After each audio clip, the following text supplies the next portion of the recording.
तो hey there again welcome back in थ्यूज कॉन चैनल हमारे पास। तो आज हमारे पास कोनिक सेक्शन होने वाला है, यानी कोनिक सेक्शन के अंदर ही हम पढ़ेंगे आपका 2D प्लेन। ठीक है, स्ट्रेट लाइन, मिड पॉइंट और जितने रहे, फिर उसके बाद ये सब खत्म हो जाएगा 2D वाला, मतलब कोऑर्डिनेट खत्म हो जाएगा हमारे पास। उसके बाद हम शुरू करेंगे आपका पैराबोला, सर्कल, हाइपरबोला और इलिप्स। ठीक है, तो हालांकि दोनों चैप्टर को हम एक साथ ही, क्योंकि अपने सिलेबस में अधिकतर जो होता है हमारे पास, क्योंकि कोनिक सेक्शन का ही हम 2D में ही कोनिक सेक्शन ही खत्म कर देते हैं। ठीक है, हमने 3D खत्म कर दिया, अब 2D खत्म कर लेंगे, मैट्रिक्स, डिटर्मिनेंट, पूरा अपना सिलेबस खत्म हो जाएगा। ठीक है साहब, तो अभी जो देखना पहले तो ये समझ लें कोनिक सेक्शन का मतलब ही क्या होता है हमारे पास। ठीक है, उसके पहले हम ये समझ लें हमारे पास कि अपन ने खत्म क्या क्या कर दिया। हमारे पास कैलकुलस पूरी खत्म, ट्रिगो पूरी खत्म, वेक्टर अलजेब्रा पूरी खत्म। अब हमारे पास यहाँ से हमारे पास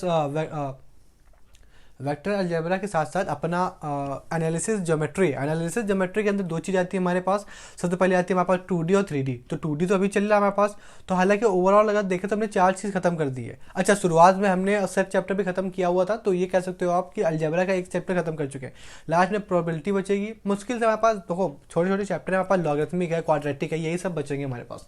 ठीक है साहब, तो सबसे पहले कोनिक सेक्शन का मतलब समझ लेते हैं, क्या मतलब होता है हमारे पास। देखो बिल्कुल लेमन लैंग्वेज में चीज़ समझते चलेंगे, हम बिल्कुल डेफिनेशन में बिल्कुल नहीं जाएंगे कि नहीं डेफिनेशन में जोड़ देंगे, नहीं हमसे कोई डेफिनेशन पूछता है। अच्छा साहब, डेफिनेशन याद करने कोई मतलब है ही नहीं है हमारे पास, जब समझ में ही नहीं आएगा उसका मतलब क्या होता है, उसका मतलब क्या होता है, सीधे इन लेमन लैंग्वेज सीधे देखेंगे हमारे पास क्या कौन सा पॉइंट है, क्या मतलब। अच्छा, जो पॉइंट समझ में आ जाएगा तो कहीं ना कहीं हमारे पास क्वेश्चन करने में आसानी हो जाएगी, क्योंकि इसमें ऐसे तो होगा नहीं कि 2 क्वेश्चन देगा उसको सॉल्व करके निकालो, कुछ वर्ड प्रॉब्लम के फॉर्म में देगा हमारे पास कि ये पॉइंट है, ये क्वेश्चन है। इस तरीके की हमने अगर देखा हुआ था वेक्टर में, देखा हमारे पास वेक्टर की वर्ड प्रॉब्लम थी, उसके बाद हमने 3D में देखा। खैर उसी तरीके से अगर हमारे पास कोई सेक्शन में कोई पूछ लेता है, कोई से भी आदमी, रैंडम आदमी को अगर आपको समझाना हो, कोई से भी रैंडम आदमी है, ठीक है, उसको आपको समझाना रहेगा, तो आप कैसे समझाओगे उसको कि उसको एक बार में समझ में आ जाए कोई सेक्शन का मतलब ही क्या होता है। तो इस तरीके इसको देखेंगे। हमारे पास क्या होता है, मूविंग पॉइंट। सबसे पहले मूविंग पॉइंट होता है हमारे पास। ठीक है, मूविंग पॉइंट्स एक moving points distance from fix point. मान लिया हमारे पास कोई सा भी फिक्स पॉइंट है, उस फिक्स पॉइंट से वहाँ के एक कुछ डिस्टेंस में हमारे पास एक मूविंग पॉइंट है। यानी अगर यहाँ पे हमारे पास कोई सा भी एक फिक्स पॉइंट है, तो यहाँ कहीं उसके डिस्टेंस में पॉइंट डिस्टेंस फ्रॉम, कहाँ से डिस्टेंस है इसकी पता है साहब, इसकी डिस्टेंस हमारे पास फिक्स्ड लाइन। यहाँ पे क्या समझेंगे, हमारे पास देखो किसका रेशियो होता है, सीधे से यही रेशियो है हमारे पास। देखो बुक वगैरह में यहाँ पे लिखा होगा AC डिवाइडेड बाई E। ठीक है, ये इसेंट्रिसिटी अभी आगे का टर्म है हमारे पास। तो वहाँ पे जो A बाई C लिखा होता है उसमें पता नहीं चलता हमारे पास A क्या है C क्या है। तो यहाँ से उसी को एक्सप्लेन करके हम आपके पास लिख रहे हैं। हमारे पास एक कोई सा फिक्स पॉइंट रहेगा, उस फिक्स पॉइंट में कोई सी डिस्टेंस में एक कोई पॉइंट होगा, लेकिन वो पॉइंट फिक्स नहीं होगा, मूव करता हुआ पॉइंट होगा। अगर यहाँ से हमारे पास कोई सा भी पॉइंट अगर यहाँ डिस्टेंस में है हमारे पास, तो यहाँ से वो मूव करता रहेगा। ठीक है साहब, उसके जो डिनोमिनेटर में आपके पास लिखा हुआ है, कह रहे हैं फिक्स पॉइंट है, मतलब एक पॉइंट है हमारे पास, एक मूविंग पॉइंट जो कि फिक्स लाइन से, इसमें हमारे पास एक फिक्स पॉइंट है। यहाँ पे कोई सी भी लाइन है, मान लिया अगर ये हमारे पास लाइन है, तो इससे कुछ डिस्टेंस में यहाँ पे जो पॉइंट है वो फिक्स नहीं है, कैसा मूविंग है। ठीक है, इसका रेशियो हमारे पास क्या होता है, हमारे पास इसका जो रेशियो होता है हमारे पास वो क्या होता है, हमारे पास कांस्टेंट होता है। अच्छा, हालांकि अभी तो आप डायग्राम में समझ लेंगे इसका फिक्स पॉइंट का क्या मतलब। अभी ये चीज समझ में आई, फिक्स पॉइंट से एक मूविंग पॉइंट मूव कर रहा है, डिवाइडेड बाई हमारे पास क्या है कि एक फिक्स लाइन से हमारे पास कोई सा भी पॉइंट कांस्टेंट है हमारे पास। देन लोकस ऑफ, किसका लोकस हमारे पास, locus of moving point, locus of moving point give us conic section. ठीक है, लोकस का मतलब ये होगा हमारे पास कि कोई सा भी पॉइंट। अब देखिए जैसे कि अगर हम पैराबोला की बात कर लें, क्योंकि हमें आगे वही पढ़ना है, तो यहाँ से माना ये हमारे पास कहीं से भी एक फिक्स पॉइंट था, ये हमारे पास क्या है ना, फिक्स पॉइंट है। अब इस फिक्स पॉइंट की थोड़ी दूरी में, ये हमारे पास ऊपर वाले ले रहे हैं, ठीक है, ये हमारे पास कैसा फिक्स पॉइंट है। अब इसकी कहीं दूरी पे हमारे पास कोई से भी डिस्टेंस पे हमारे पास एक मूविंग पॉइंट है। हालांकि मान लो मूविंग पॉइंट को इस तरीके से मूव कर रहा है, क्योंकि मूविंग पॉइंट है। अगर इसकी डिस्टेंस अगर आप ज्वाइन कर दे इससे, हालांकि आगे चल के भी सब बताएंगे इसका नाम क्या होता है, यहाँ पे डायरेक्ट्रिक्स जाती है, क्या रुक जाओ। ठीक है, ये हमारे पास क्या होगी, हमारे पास वाई एक्सिस हो गई। तो ध्यान से देखो, ये हमारे पास क्या एक तरीके का लोकस बना रहा है। यहाँ पर लोकस का मतलब ये होता है कि एक हमारे पास कलेक्टिंग पॉइंट, एक पैटर्न में जो पॉइंट बने। तो यहाँ पे ध्यान से देखो, इस तरीके कुछ भी पॉइंट बनेगा, मान लिया फिक्स पॉइंट यहाँ से चला, तो ये जो लोकस है हमारे पास, ये जो इस तरीके है, जब ये पूरा एक कॉन्स्टेंट दे देता है हमारे पास, जब फिक्स लाइन से, हालांकि फिक्स लाइन भी यही होगी हमारे पास। ठीक है, एक फिक्स पॉइंट से मूविंग पॉइंट है। लेकिन अभी हमने जो एग्जांपल लिया वो लिया कि एक फिक्स पॉइंट है हमारे पास, एक मूविंग पॉइंट है जो कि मूविंग पॉइंट इस तरीके से घूमा, ठीक है। देन लोकस, अब यही जो एक तरीके से एक कलेक्टिव लाइन हो जाएगी। अगर इसको इस पॉइंट को अगर हम थोड़ा सा मैक्सिमाइज ना करके इसको थोड़ा मिनिमाइज करें तो हालांकि ये जो पॉइंट है थोड़ा पास पास आ जाएंगे, और जिस दिन पास पास आ जाए उस दिन हमें पूरा इस तरीके कर्व दिखने लगेगा। और यही हमें क्या दिखता है कि हमारे पास पैराबोला जैसे दिखने लगा। और जब यही चीज हमारे पास, then the locus of moving point, यही जो लोकस ऑफ मूविंग पॉइंट है हमारे पास, ये कोनिक सेक्शन, तो ये हमारे पास एक कोनिक सेक्शन दे देता है। हालांकि ये जो मूविंग पॉइंट है ये अभी हमारे पास किस तरीके का कोनिक सेक्शन दिया, इसने पैराबोला दिया है। कैसा पॉइंट दिया अपने पास, इसने पैराबोला दिया है। कल को हमारे पास ये जो इस तरीके से ना मूव करके इस तरीके से मूव करेगा हमारे पास तो ये इलिप्स दे देगा, और आगे इस तरीके से मूव करेगा हमारे पास तो हाइपरबोला दे देगा, ठीक है। ये कंडीशन आपको समझ में आ रही होगी हमारे पास, ठीक है। हमारे पास वहीं पे हम कुछ और बात समझ लेते हैं। हमारे पास क्या फिक्स कुछ हम नामकरण ही करते चले जाते हैं, नॉमेनक्लेचर पढ़ लेते हैं हमारे पास, ठीक है। तो जो यहाँ पे हमारा फिक्स पॉइंट है, ध्यान समझना, हमारे पास क्या, ये जो फिक्स लाइन है, इस फिक्स लाइन को हम अपन नाम क्या देते हैं, इसको बोलते हैं डायरेक्ट्रिक्स, ठीक है साहब। और फिक्स पॉइंट को अपन नाम देते हैं हमारे पास क्या, फोकस, ठीक है। क्या बात समझ में, जो फिक्स लाइन है उसको अपन 2D की भाषा में जनरली उसको फिक्स लाइन और फिक्स पॉइंट बोल रहे हैं, क्योंकि आपको अपन को समझ में आना चाहिए, क्योंकि हम लेमन लैंग्वेज में समझ रहे हैं, ठीक है। किसी जनरल आदमी को समझा रहे हैं भाई कि कोनिक सेक्शन का मतलब क्या हुआ। अब जब हम उसको समझा चुके हैं हमारे पास, तो क्यों ना अब हम लोग समझ लें जो कि हमें पढ़ना है। तो ठीक है, फिक्स लाइन को 2D क्या कहती है हमारे पास, यानी कह सकते हो कोनिक सेक्शन क्या बोलता है, फिक्स लाइन को डायरेक्ट्रिक्स, और ये फिक्स पॉइंट को बोलता है हमारे पास क्या, फोकस, ठीक है साहब। ये हमारे पास, ठीक है, फिक्स लाइन है, और इस फिक्स लाइन का हमने नाम दिया एम, ठीक है। दुनिया वाले हर किताब में हमारे पास इस फिक्स लाइन को नाम एम देते हैं हमारे पास, ठीक है। तो कोई कंफ्यूजन वाली बात नहीं है हमारे पास। यहाँ पे क्या है हमारे पास, यहाँ पे जो उसने बोला हमारे पास, ये हमारे पास एक मूविंग पॉइंट है जो कि हम ये बोल रहे हैं, ये मूविंग पॉइंट, मूविंग पॉइंट हमारे पास ये थे, ठीक है। ये तो हमारे पास फिक्स पॉइंट है, ठीक है। तो ये हमारे पास क्या है, मूविंग पॉइंट है।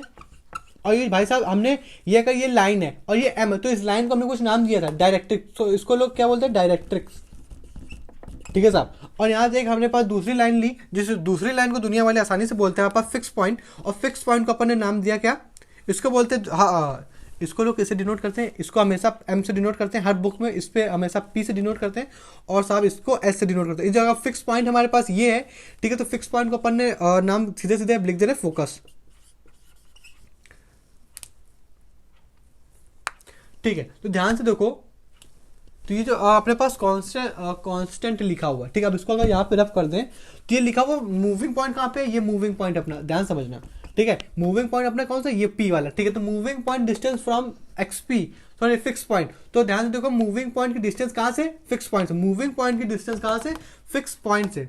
ये मूविंग पॉइंट की डिस्टेंस कहाँ से, फिक्स पॉइंट, तो फिक्स पॉइंट का नाम क्या है, फोकस। तो इसको ऊपर वाले को डायरेक्टली अपन इसको एसपी लिख सकते हैं, ऊपर वाले को, इस पूरे का अपन एक्सपी लिख सकते हैं, जी साहब, बिल्कुल आसानी से लिख सकते हैं, ठीक है। ये डायरेक्ट्रिक्स है, डायरेक्ट्रिक्स मतलब ये फिक्स लाइन। देखो moving point distance from fix line, fix point से मूविंग पॉइंट की डिस्टेंस हमारे पास कितनी है, वो हमारे पास है पीएम, ठीक है। तो ध्यान से देखो, ये तो जो हमने इतना आसान में पढ़ा हुआ था उसको अपन शॉर्ट में लिख दिया, ठीक है। अब इसी का रेशियो अपने पास क्या होता है, ई, और ई का मतलब क्या होता है, अच्छा इसको अपन रफ कर दे रहे हैं, ठीक है, किसको, इसको, क्योंकि अपन ने शॉर्ट में तो लिख ही लिया है। और ये हमारे पास क्या होता है, लोकस का मतलब भी समझ गए, इसको किसको कोनिक सेक्शन बोलते हैं, आप आसानी से किसी को भी समझा सकते हो। इसका रेशियो हमारे पास, ठीक है, ऊपर क्या है, फिक्स, अपने पास फिक्स पॉइंट रहा था, नीचे फिक्स लाइन है, इसी का रेशियो क्या, इसेंट्रिसिटी बोलते हैं, ठीक है, एसपी अपॉन पीएम, ठीक है साहब।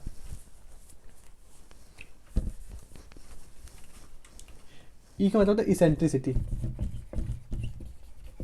अच्छा, इसेंट्रिसिटी मतलब समझना क्यों जरूरी है हमारे पास, क्यों, क्योंकि इसेंट्रिसिटी मतलब ई अगर 1 से बराबर होगा, मान लिया हमारे पास कि चलो ई 1 बराबर आ गया, ठीक है। तो इससे ये पता चल जाएगा हमारे पास, या 1 से छोटा या 1 से बड़ा या 1 के बराबर आ जाता है हमारे पास ई, तो उसको हम देख के बता सकते हैं हमारे पास कि ई हमारे पास हाइपरबोला है, हमारे पास पैराबोला है, या हमारे पास इलिप्स है। तो ई हमारे पास, जिसको अगर एमसीक्यू के फॉर्म में कुछ इक्वेशन दी हुई होती हैं, और वहाँ पे ई की वैल्यू से भी हम पता कर लेते हैं हमारे पास ऑप्शन में कि ये पैराबोला है, कि पूछता है हमारे पास कि ये पैराबोला है हमारे पास, कि इलिप्स है हमारे पास, तो ई की वैल्यू निकालो, वहाँ से देखो कुछ कंडीशन अभी देख लेंगे हमारे पास, तो उससे डायरेक्टली पता चल जाएगा हमारे पास कि ये क्या होता है क्या नहीं होता हमारे पास, ठीक है साहब।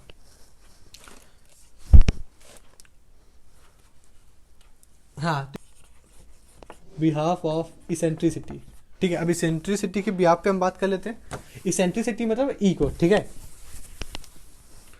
ठीक है। जब हमारे पास इसेंट्रिसिटी, ध्यान समझ, जब हमारे पास इसेंट्रिसिटी 0 के बराबर होगी हमारे पास, तब उसको अपन आसानी से बोल देंगे हमारे पास कि ये सर्कल होगा, ठीक है। जब इसेंट्रिसिटी हमारे पास तो क्या बोलते हैं बराबर होगी 1 के, तो हम उसको बोल देंगे हमारे पास पैराबोला होगा। जहाँ पर इसेंट्रिसिटी 1 से हमारे पास क्या होगी, बड़ी होगी, तब उसका बोल देंगे हमारे पास हाइपरबोला होता है। और जब हमारे पास क्या जहाँ पर ई की वैल्यू 1 से छोटी होगी, तो उसको बोलते हैं यहाँ पास क्या होता है, इलिप्स होता है, ठीक है। अब इसको याद कैसे रखेंगे उसकी भी कुछ बात कर लेते हैं, हमारे पास ध्यान से समझना। देखो जब हमारे पास कोई भी चीज़ हाइपर मतलब कोई भी चीज़ बहुत ज़्यादा, ठीक है। तो जब ई की वैल्यू 1 से ज़्यादा हो जाए, हाइपर को अपन कैसे याद रख सकते हैं, हाइपर मतलब ज़्यादा, और ई की वैल्यू जब 1 से ज़्यादा हो जाए, ठीक है, तो उसको अपन हाइपर इस तरीके से ज़्यादा। पैरा मतलब होता है बराबर, ठीक है। तो पैरा जब 1 के बराबर हो जाए, ठीक है, तो उसको बोल देंगे हमारे पास क्या, कि हमारे पास वो पैरा हो गया। अच्छा, E equal to 0, E equal 0 का मतलब क्या हुआ हमारे पास, ई इक्वल 0 का मतलब हुआ हमारे पास क्यों कहानी कैसी सर्कल की है, ठीक है। तो आप दो चीज़ याद रख सकते हो हमारे पास, जब कोई भी चीज़ हाइपर का मतलब 1 से बड़ी हो जाए तो उसको हम ई की जैसे याद रख लेंगे कि ई की वैल्यू 1 से बड़ी। पैरा मतलब हमारा इक्वल होता है एक तरीके से, तो उसको अपन समझ लेंगे हमारे पास कि हाँ 1 के बराबर, ई की वैल्यू सेंट्रिसिटी जब 1 के बराबर हो जाएगी हमारे पास, तो पैरा बोला। जब ई की वैल्यू 0 हो जाएगी ई की वैल्यू, ठीक है। कोई भी चीज़ 0 कब हो सकती है, जब हमारे पास कह सकते हो इसका जो रेशियो हमारे पास हो कहीं ना कहीं वो 1 से छोटा है, इस तरीके से कि इसका जो रेशियो डिनोमिनेटर की वैल्यू एक तरीके से बड़ी होगा हमारे पास, तो कहीं ना कहीं उस तरीके से सर्कल बना देती है, मतलब 0 दे देती है हमारे पास। तो चलो अलग सी बात होगी, जब सर्कल पढ़ेंगे तब उसको देख लेंगे। और जब 1 की वैल्यू 1 से ई की वैल्यू 1 से छोटी हो हमारे पास, तब तो वहाँ पर इलिप्स होता है, ठीक है। तो ये जो चीज़ याद रखनी थी आपको आसानी से, वो ये जो चीज़ थी सर्कल और इलिप्स के बारे में से करेंगे। देखो कहानी की शुरुआत हम पहले थोड़ा सा 2D वाले से करेंगे। 2D सेक्शन फॉर्मूला अपन ने पढ़ लिया, तो उसकी ज़्यादा बात नहीं करेंगे। जैसे कि हमारे पास होता है कि अगर 3 साइड गिवन हो पैराबोला कह रहे हैं पैरेललोग्राम की, यहाँ पर चौथी साइड निकाल, ये सब अपन ने किस में भी देखा, वेक्टर में भी देखा, 3D में देखा। तो इसमें अब करने की कोई बात ही नहीं है हमारे पास, ठीक है। जो चीज़ हम पहले पढ़ चुके हैं, बात को उसको पढ़ें, रिकॉल भी कर चुके। तो हमने पढ़ा वेक्टर में था, रिकॉल हमने 3D में भी उस सेम चीज़ को रिकॉल किया 3D में भी, ठीक है। लेकिन उसको बार बार आप 2D में भी लाना, तो बाकी जितने पैराबोला इलिप्स जो कि नए टर्म्स हैं, इसको कौन समझेगा, इसकी कौन टर्मिनोलॉजी कैसे समझेंगे, ठीक है। सबसे पहले 2D थोड़ा बहुत देख लेंगे जो हमने नहीं देखा, जैसे ऑर्थो सेंटर हो गया, है ना, कॉन्ग्रुएंसी कह रहे हैं हमारे पास, कॉन्करेंट हो गया हमारे पास, ठीक है। उस तरीके की चीज़ देख रहे थे। तो पहले 2D देखेंगे, बाद के पैराबोला जाएंगे, बाद के हाइपरबोला, इलिप्स और सर्कल को देखेंगे, ठीक है साहब। तो जिस दिन हमारे पास दिन ध्यान समझना, कुछ बातें आपके सामने रखी जा रही हैं, हम थोड़ी डायरेक्टली समझते हैं पैराबोला होता कैसा है हमारे पास, ठीक है। ये अपन ये थोड़ा बहुत बड़ा है, ठीक है, इसको थोड़ा छोटा करते हैं हमारे पास। ये अगर एक तरीके क्या होता है यहाँ पास, ये होता है पैराबोला, क्या होता है यहाँ पास पैराबोला, ठीक है। तो ये यहाँ पर देखो कंफ्यूजन वाली बात नहीं, यहाँ पर ये जो लाइन होती है ये वाली, ये जो हमने बड़ी बनाई है, यहाँ पर होते हैं वाई एक्सिस और यहाँ पर होता है एक्स एक्सिस। अभी तो इतना ही समझो, अभी तो इसके भी नाम होते हैं अलग अलग, अब सीसा ऑर्डिनेट वो तो अभी देख लेंगे हमारे पास, ठीक है, ठीक है। अभी तो ये समझ लो आप, ठीक है। और ये जो हमारे पास होता है ये होती है डायरेक्ट्रिक्स, ये जो होती है ये होता है हमारे पास क्या, डायरेक्ट्रिक्स। ये जो कंफ्यूज लोग हो जाते हैं हमारे पास कि जो लाइन है हमारे पास यही ये ओरिजिन से पास हो रही, नहीं नहीं, जिसमें पैराबोला बनता है जिसको अपन टच करते हैं हमारे पास, ठीक है, ये होती है वाई एक्सिस, ठीक है। अच्छा, और जब ये एक्स एक्सिस होता है हमारे पास, तो यही पे जाके हमारे पास क्या बनता है, फोकस बनता है। तो यहाँ पे हमारे पास क्या होता है, फोकस। तो अपन ने वैसे तो अभी तक बहुत सारे नाम होते हैं, लेकिन अभी हमने जितना पढ़ा था पहले उतना ही देख लिया हमारे पास, ठीक है। तो ये हमारे पास फोकस हो गया। ये हमारे पास एक मूविंग पॉइंट, जैसे हमने बात करी थी, यहाँ पे एक मूविंग पॉइंट करके अपन ने डॉट डॉट्स बनाया था, ठीक है। वो एक हमारे पास फिक्स पॉइंट होगा, ये अपने पास मूविंग पॉइंट हो गया। और ये यहाँ पास लाइन, और लाइन का हमने नाम दिया था एम से, ठीक है। ये मूविंग पॉइंट का नाम हमने पी से दिया था शायद, और ये फोकस का हमने एस से दिया था। हमने ये कहा हुआ था यहाँ पे कि अभी हमने थोड़ा सा ये देखा, जिस दिन एसेंट्रिसिटी ई की वैल्यू बराबर 1 हो जाती है, ठीक है, यानी तो किसके केस में होती है, पैराबोला। तो अपन पैराबोला पढ़ रहे हैं, तो कहीं अगर पैराबोला पढ़ रहे हैं हमारे पास पढ़ रहे हैं, तो कहीं ना कहीं आप ई की वैल्यू कितनी होगी जनाब, 1 हो गई है। तो जिस दिन ई की वैल्यू 1 हो गई, तो उस दिन आप ये कह सकते हो कि एस पी बराबर हो गया हमारे पास कितना, पी एम। बात समझ में आ रही है, हमने क्या इसेंट्रिक, ये तो कंडीशन है हमारे पास, ये जो प्रॉपर्टी है हमारे पास, ठीक है, क्या कि जिस दिन हमारे पास इसेंट्रिसिटी बराबर 1 हो जाएगा, ठीक है, उस दिन 1 रखा। फिर हमने देखा कि इसको थोड़ा क्रॉस मल्टीप्लाई भी तो करा सकते हैं। जिस दिन क्रॉस मल्टीप्लाई उस दिन ये पता चला हमें कि एसपी की डिस्टेंस, ये वाली डिस्टेंस और ये डिस्टेंस दोनों बराबर ही होती है। अच्छा, एनसीईआरटी में भी उसने यही समझाया हुआ, लेकिन उसमें लैंग्वेज में दिया, हमने आपको डायरेक्ट समझाया है, ठीक है, कैसे वो 1 हो जाते हैं, बस ये दोनों वैल्यू कैसे बराबर हो जाती है, ठीक है। अपना अपना बताने का तरीका है, ठीक है। तो यहाँ पे अगर जितनी भी वैल्यू खींची जाएंगी एस से पी, तो पी कल को यहाँ पे भी होगा, ये पॉइंट यहाँ पे होगा, कल को ये पॉइंट यहाँ पे होगा, और ये पॉइंट ऐसे होगा, यानी नीचे की साइड ये, तो ये एम होगा, ये पी होगा। तो अगर ये देख सकते हो यहाँ पर इस तरीके का, तो कहीं पे भी जाओ एस पी बराबर पी एम होगा। तो क्या ये जो हॉरिजॉन्टल लाइन है इसमें भी होगा क्या? हमने कहा हाँ, क्यों? क्योंकि जो मूविंग पॉइंट है कहीं ना कहीं अगर यहाँ से मूव करते करते आया तो इस पॉइंट में भी आया होगा, तो यहाँ पी रहा होगा, तो यहाँ से एस पी बराबर यहाँ पे भी पी एम रहा होगा। तो हर जगह पे जाओगे तो यहाँ पे एस पी बराबर पी एम। अच्छा, जिस दिन एस पी बराबर पी एम हो जाएगा ना, उस दिन हम कुछ और बातें जान जाएंगे, देखो कैसे। ठीक है साहब, तो अभी बात समझ में आई। अच्छा, इसका क्या रोल था एस पी बराबर पी एम, इसको क्यों हम लाए, इसको क्यों इंट्रोड्यूस करा है, इसके पीछे भी कहानी, क्योंकि पैराबोला पढ़ना है तो कहीं ना कहीं शुरुआत तो करनी पड़ेगी, ठीक है। वैसे अपने में पैराबोला कितने टाइप के बनते हैं? 4 टाइप के बनते हैं, और जो 4 टाइप बोलते हैं उसको स्टैंडर्ड बोलते हैं, स्टैंडर्ड फॉर्म ऑफ पैराबोला। इसके अलग भी बनते, क्योंकि हमने एक्सिस में ही पढ़े, तो इस तरफ बनेगा, या तो इधर पे, या तो ऊपर या नीचे, ठीक है। इसके अलावा जो मान लो कहीं पे जाके किसी एंगल में बना तो उसको स्टैंडर्ड नहीं बोलते हैं, ठीक है। तो जैसे हमने बात करी एस पी बराबर पी एम, तो इन जनरल अगर हम बात कर ले हमारे पास किस तरीके की, अगर बात कर ले हमारे पास, जैसे कि हमने मान लिया एस टी बराबर पी एम का हम यूज़ करें, जैसे कि ये अपने पास फिक्स लाइन हो गई, ठीक है। फिक्स लाइन अगर ये हो गई, इसको अपन मान ले रहे हैं क्या, अगर लाइन की क्वेश्चन की बात करें तो इसको अपन सबसे मान ले रहे हैं -2y बराबर 5, ये तो लाइन की क्वेश्चन हमने मान ली, ठीक है। यहाँ से कोई सा मूविंग पॉइंट था, इस मूविंग पॉइंट को अपन h, k मान ले रहे हैं। अच्छा, h, k भी नहीं मान रहे, इसको हम मान रहे क्या, x, y, क्योंकि इससे ज़्यादा कंफ्यूजन नहीं होगी, ठीक है। और अगर इसके यहाँ पे जब ये मूविंग पॉइंट है यहाँ पे फोकस होगा, अब फोकस की वैल्यू को अगर हम ना चाहते हुए भी मान लें s होती है, इसको मान लें 1,2, ठीक है। जिस दिन ये वैल्यू आई उस दिन एस पी बराबर पी एम था। हमने कहा जिस दिन एस पी बराबर पी एम था इसको आपको पता क्या चलेगा, हमने कहा जिस दिन ये वैल्यू पूछ रहे हैं हमारे पास, ये वाली, ये अगर पैराबोला है तो यहाँ से ये, तो अगर मान लिया हमने यहाँ से, या एक सेकंड रुकना, अभी ज़्यादा वैसी बात कंफ्यूज मत होइएगा ऐसा क्यों कर रहे हैं यहाँ पर। देखो ये चीज़ यहाँ पर पैराबोला था, ये हमारे पास 6 पॉइंट था, ये एस था। तो अगर हम ये चीज़ अगर हम सॉल्व करें तो कहीं ना कहीं इसके बीच के हम डिस्टेंस ये बता सकते हैं यहाँ पर, ये इसके बीच की डिस्टेंस हालांकि बराबर रहेंगी, तो यहाँ से अगर हम किसी के दोनों चीज़ बराबर है, अगर हम इसमें डिस्टेंस फॉर्मूला लगा दें एस पी और पी एम में, तो क्या कहीं ना कहीं इसकी ये हम डिस्टेंस पूरी निकाल सकते हैं हमारे पास कि एस पी की डिस्टेंस क्या होगी, पी एम की डिस्टेंस क्या होगी, ये जो बीच की हम डिस्टेंस वगैरह निकाल सकते हैं साहब, समझ ना। और जिस दिन यहाँ पर एम पी आ गया उस दिन ये कह सकते हैं हमारे पास, जिस दिन एम पी आ गया उस दिन हमारे पास ये जो पैराबोला बना है, ये पैराबोला जो बना है ये इस डायरेक्ट्रिक्स से कितनी दूरी पे बना है, ये चीज़ पहली चीज़ तो ये पता कर सकते हैं। दूसरी चीज़, इससे हम फोकस के कोऑर्डिनेट्स निकाल सकते हैं हमारे पास, ठीक है। तो एस पी बराबर पी एम में हम क्या लगाने जा रहे हैं, एस पी बराबर पी एम में हम डिस्टेंस फॉर्मूला लगाने जा रहे हैं। अच्छा, डिस्टेंस फॉर्मूला लगाने में हमें ये तो पता होगा हमारे पास कि दोनों साइड अंडर रूट लगता है, तो अंडर रूट को नलीफाई करने के लिए दोनों साइड हम क्या कर सकते हो कि होल स्क्वायर का मल्टीप्लाई करा दे। अब जिस दिन होल स्क्वायर लगा दें, मल्टीप्लाई किया, जिस दिन दोनों साइड होल स्क्वायर हमने लगा दिया उस दिन हमारे पास ये कहना चालू है हमारे पास कि अंडर रूट की पार्टी हट गई, ठीक है। अब हमारे पास एस पी है, तो एस में पी के कोऑर्डिनेट घटेंगे कि पी में एम के घटेंगे, वेक्टर से बात करते हुए आ रहे हैं। तो हमारे पास क्या होगा, पी वाले में एस के कोऑर्डिनेट घटेंगे, यानी पीछे जो होता है जैसे टेल में हेड सब्ट्रैक्ट होगा, टेल में हेड सब्ट्रैक्ट होगा, तो एक्स में जिस दिन माइनस का 1 सब्ट्रैक्ट होगा तो माइनस माइनस ये प्लस बना देगा, तो आ जाएगा एक्स प्लस का 1, ठीक है साहब, यहाँ पे प्लस का साइन। अब क्या होगा, वाई में प्लस का 2। अब देखो पी एम की वैल्यू को, ठीक है। अब इसके बीच में अगर हमें होल स्क्वायर करें तो इसको इधर पे लिया, ठीक है, -5 बराबर 0।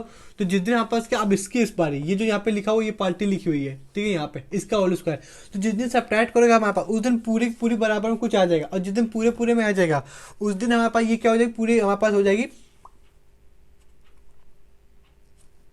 हमारे पास जो निकल के आएगा वो होता है जनरल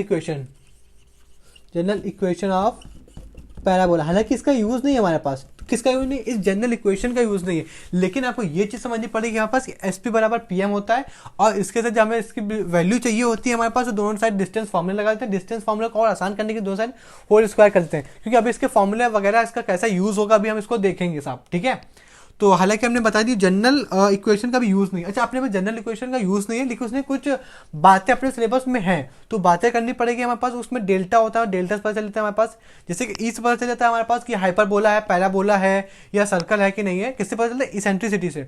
तो वैसे ही जो जनरल इक्वेशन अपने सिलेबस में नहीं है, लेकिन जनरल इक्वेशन को समझ करके हम ये बता सकते हैं, एमसीक्यू में अगर कल को पूछेगा इसेंट्रिसिटी उसने नहीं बताई हमारे पास, और उसने दूसरे तरीके से कुछ पूछा तो ये भी उस इक्वेशन देख के भी हम ये बता सकते हैं हमारे पास कि पैराबोला है कि इलिप्स है, इस तरह के क्वेश्चन में पूछे हमारे पास, पीवाईक्यू में भी पूछे, चांसेस है हमारे पास। तो ये जब हमारे पास जनरल क्वेश्चन नहीं है हमारे पास, तो सीधे हम क्या देख लेते हैं, पैराबोला के बारे में समझना।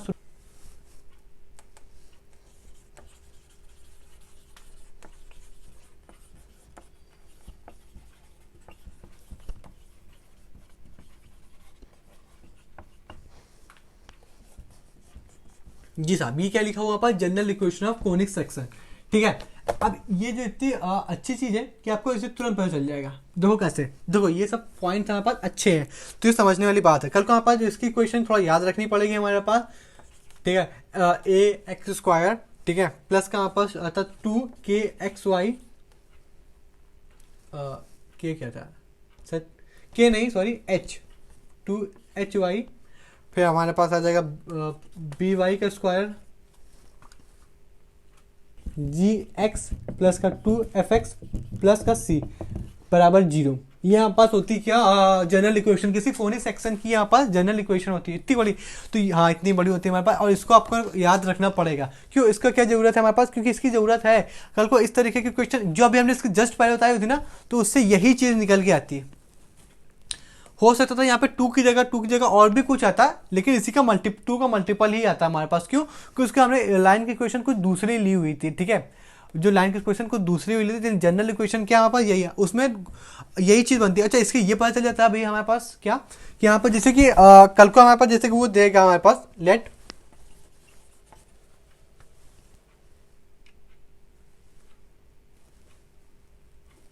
यहाँ पास होती है जनरल इक्वेशन, इस तरीके की इक्वेशन बनती है हमारे पास। एक सेकेंड, यहाँ पे एफ वाई होता है। ठीक है सर, यहाँ पे हमारे पास ये होता है डेल्टा, या अगर आपने पढ़ा होगा हमारे पास तो कहीं ना चीज़ ज़्यादा आपको समझ में आएगी। जैसे डेल्टा बराबर होता है, तो आपको जो याद रखनी वो, ये तो जनरल इक्वेशन होती है किसकी, कोनिक सेक्शन की। ठीक है, जो आपको याद रखना है वो पॉइंट हमारे पास ये वाला है। ठीक है, जो आपको याद रखना है, इससे देख के आपको ये चीज़ पता चलेगी, ए बी सी प्लस का हमारे पास 2y(x) प्लस का हमारे पास 2xz, नहीं प्लस का 2,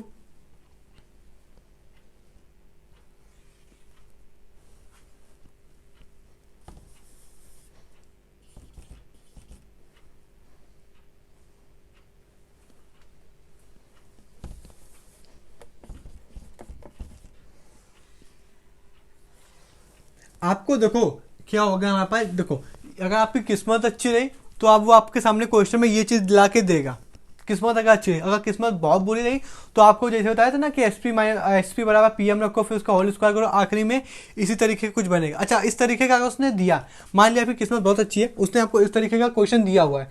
अब लेकिन आपको ये चीज़ तो याद रखनी पड़ेगी, ये चीज़ नहीं देगा हमारे पास, ये क्योंकि फॉर्मूला हमारे पास कभी नहीं दिया जाता। ठीक है, ये चीज़ अगर देगा, ये होता है डेल्टा बराबर। डेल्टा बराबर आपने सॉल्व किया, ये डेल्टा बराबर आपने इससे वैल्यू इसकी रखी है, तो कंपेयर करा के वैल्यू रखनी है, ए की वैल्यू यहाँ रखनी है, फिर बी की वैल्यू यहाँ रखनी है, इस तरीके की वैल्यू सॉल्व की, और कल को हमारे पास डेल्टा बराबर जनाब 0 आ गया, तो हम बोलेंगे पेयर ऑफ स्ट्रेट लाइन। ये हमारे पास जो हम लिख रहे हैं, ये आपके पास कहाँ गिवन होगा, ये जो हम लिख रहे हैं हमारे पास, ये आपके MCQ में गिवन होगा। आपको ये देगा, 4 MCQ रख देगा हमारे पास, ये पैराबोला है, straight pair of straight line है हमारे पास, इलिप्स है, और आपको उसमें टिक करना रहेगा। तो आपको ये चीज़ देखोगे, ये आपको याद होगा, इसमें आप वैल्यू पुट करोगे, और अगर कल को डेल्टा बराबर ये है तो इसको सॉल्व करने के बाद डेल्टा बराबर इसी के बराबर अगर 0 आ गया, इसको सॉल्व करने के बाद तो हम कहते हैं भाई पेयर ऑफ स्ट्रेट लाइन। बात समझ में आपको आ रही होगी। ठीक है, दूसरी जगह आपको ये चीज़ समझ में आ रही होगी,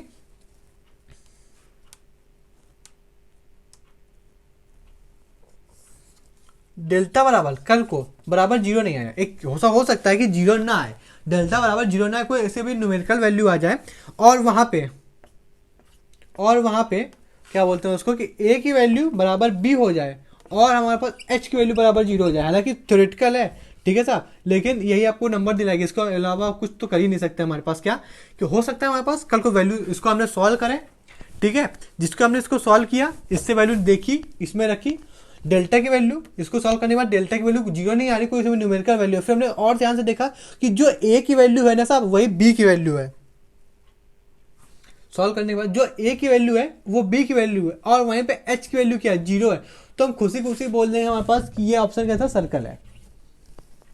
ये चीज दी, इसमें आपने रखा एच की वैल्यू 0 नहीं, सॉरी डेल्टा, इसको रख में यहाँ पे इसको कोई वैल्यू दी, उसको आपने यहाँ पे रखा, और डेल्टा बराबर 0 नहीं आ रहा हमारे पास, सॉरी डेल्टा बराबर 0 नहीं आ रहा, कुछ और वैल्यू आ रही है, आपने देखा कि 0 नहीं आ रहा, मतलब डेल्टा बराबर 0 के अलावा, जैसे मान लिया डेल्टा बराबर 5 आ रहा है, फिर आपने देखा जो a की वैल्यू है वही b की वैल्यू है और h बराबर 0 दिया हुआ है। जब ये तीनों चीज सेटिस्फाई हो रही है हमारे पास, ये नहीं 0 आ रहा है, a की वैल्यू बराबर b हो रही, h की वैल्यू 0, तो हम बोल देंगे हमारे पास सर्कल है। इसके जस्ट ऊपर वाले में हमारे पास ये हो रहा था हमारे पास कि डेल्टा, इसको सॉल्व करने के बाद इस तरीके से उसने कुछ वैल्यू दी, इसमें g की जगह कोई न्यूमेरिकल वैल्यू देगा, f की जगह कोई और देगा, c की जगह कुछ देगा, b की जगह कुछ देगा। आपने उसमें वैल्यू देखी, उसको हमारे पास इस क्वेश्चन में रखा और डेल्टा बराबर 0 आ गया, तो आंख बंद करके ऑप्शन में टिक कर देंगे हमारे पास कि कैसा है, straight line, pair of straight line है, पेयर ऑफ स्ट्रेट लाइन। फिर उसी में यहाँ पास क्या बोला कि डेल्टा बराबर कल को 0 आ गया और h बराबर हमारे पास बराबर b आ गया।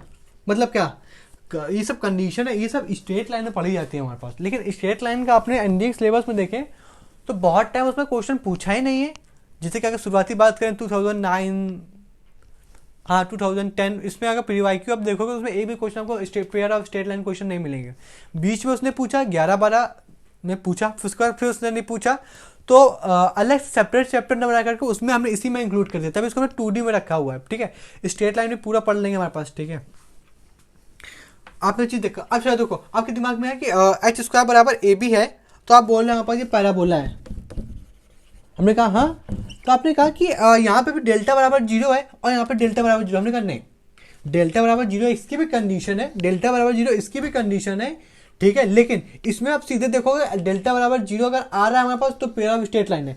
लेकिन जिस दिन आपने ये देखा डेल्टा बराबर 0 है, इसका अपने दिमाग में तुरंत चलना चाहिए कि जिस दिन हम डेल्टा बराबर 0 है और जिस दिन एच का स्क्वायर किया, यहाँ पे एच की जगह कोई सी भी न्यूमेरिकल वैल्यू गिवन होगी, वहाँ पे उसका स्क्वायर किया। ठीक है, और ए बी का मल्टीप्लाई किया, और जो एच का स्क्वायर करने में जो आ रहा है और ए बी का मल्टीप्लाई करने में जो आ रहा है, दोनों चीज अगर बराबर है तो हम कहते हैं हमारे पास पैराबोला है।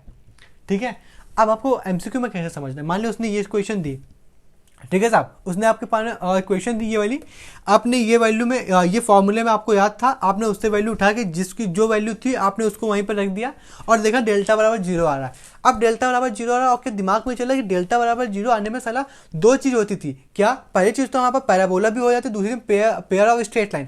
फिर पेयर ऑफ स्ट्रेट लाइन में आपको याद आएगा कि ऐसा कोई कंडीशन नहीं है हमारे पास कि हमारे पास के कुछ होना चाहिए डेल्टा बराबर 0 के होने के बाद भी कोई कंडीशन, ऐसा कुछ नहीं है। लेकिन आपके दिमाग में आया कि पैराबोला होना में, जब भी पैराबोला होता है हमारे पास तो डेल्टा बराबर 0 आता है, लेकिन साथ में एक और कंडीशन फुलफिल होनी चाहिए। क्या, कि एच बराबर एच का स्क्वायर बराबर ए बी, यानी जो एच स्क्वायर की वैल्यू करने में जो भी आएगा, ठीक है, और ए बी का मल्टीप्लाई करने में जो आएगा, वो दोनों अगर आपस में बराबर होंगे तब हम कह देंगे हमारे पास क्यों पैराबोला होगा।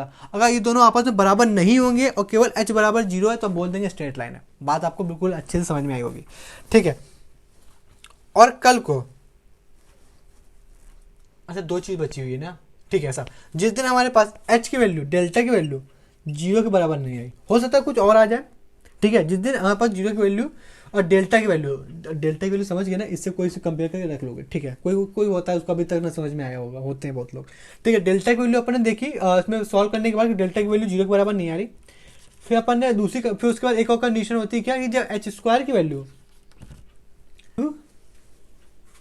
छोटी हो जाए, एच स्क्वायर की वैल्यू जब छोटी हो जाए ए बी से, तब उसको हम आसानी से बोल देंगे भाई साहब इलिप्स है।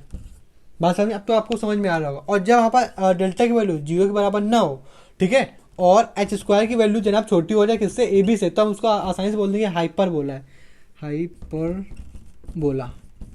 ठीक है, अब आप किसी के दिमाग में आ रहा होगा कि आपने इसमें भी बोला है, हमारे पास सर्कल में बोला 0 के बराबर नहीं होना चाहिए, और इलिप्स में भी बोला है 0 के बराबर नहीं होना चाहिए, हाइपर बोला में बोला है 0 के बराबर नहीं होना चाहिए, तो कैसे समझेंगे। अभी हमने कहा 0 के बराबर होने पर ये एक भी कह सकते हैं, इसमें भी है 0 के बराबर ना होना चाहिए, यानी इसमें भी कुछ वैल्यू हो सकती है 0 के अलावा, इसमें भी कुछ हो सकती है 0 के अलावा, इसमें भी हो सकती है।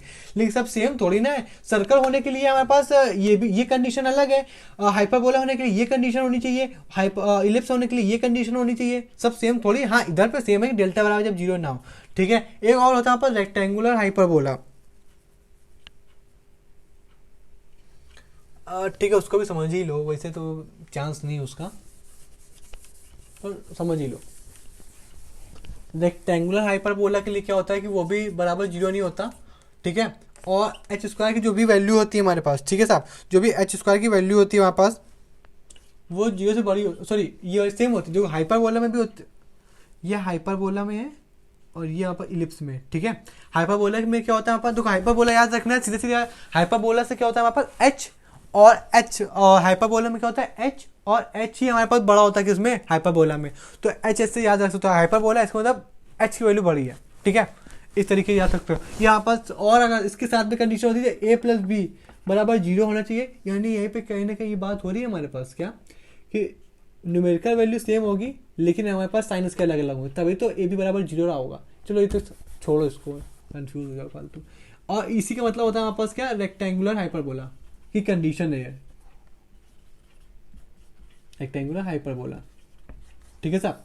तो ये हमारे पास कुछ समीकरण है, समीकरण मतलब इक्वेशन है हमारे पास, जो कि अपने को नीड रहेगी आगे की चीजें समझने का। आगे चीजें नहीं, एमसीक्यू बहुत पूछता साहब। चलो ये तो आपने एडवांस लेवल में पूछ लिया, एडवांस मतलब थोड़ा अच्छे अगर क्वेश्चन पूछेगा तो अच्छे उसमें लेवल में पूछेगा। तो ये नहीं पूछेगा तो क्या पूछेगा, जैसे कि अब हमने 3D में देखा था कि आपसे पूछेगा 4 ऑप्शन देगा, इक्वेशन देगा, आपसे पूछेगा सर्कल है, नहीं सर्कल तो इसमें आ गया, हाँ इक्विलेटरल ट्रायंगल है, आइसोसेलेस ट्रायंगल है हमारे पास, स्केलर ट्रायंगल है हमारे पास, क्वाड्रिलेटरल है, पैरेलल और कोलिनियर है, ये सब चीज़ें हमने देख चुकी हैं, कोप्लेनर वगैरह। उस तरीके के क्वेश्चन पूछेगा ना, उस तरीके ना पूछ करके इस तरीके से आपके पास पूछेगा। कंडीशन आपके पास क्वेश्चन में ये आपको गिवन होगा, बुरी से बुरी कंडीशन में ये नहीं गिवन होगी आपके पास, इसको आपको निकालना हो, कैसे निकालना होगा आपको बता दिया गया, ठीक है। ये निकालने के बाद इसके मॉलिक्यूल्स मतलब हर पर्टिकुलर इंडिविजुअली हमारे पास सबको देखो, जो जहाँ पे रख रहा हो उसको वहाँ पे रखेंगे, प्रैक्टिस से ही होगा। फिर जैसे बराबर डेल्टा होता है, अब इसको सॉल्व करने के बाद कभी 0 आएगा, कभी 0 के बराबर नहीं आएगा, फिर 0 के बराबर नहीं आएगा तो कौन कौन होते हैं और कौन कौन होने के लिए क्या क्या कंडीशन लगती है वो सब फिल करनी पड़ती है।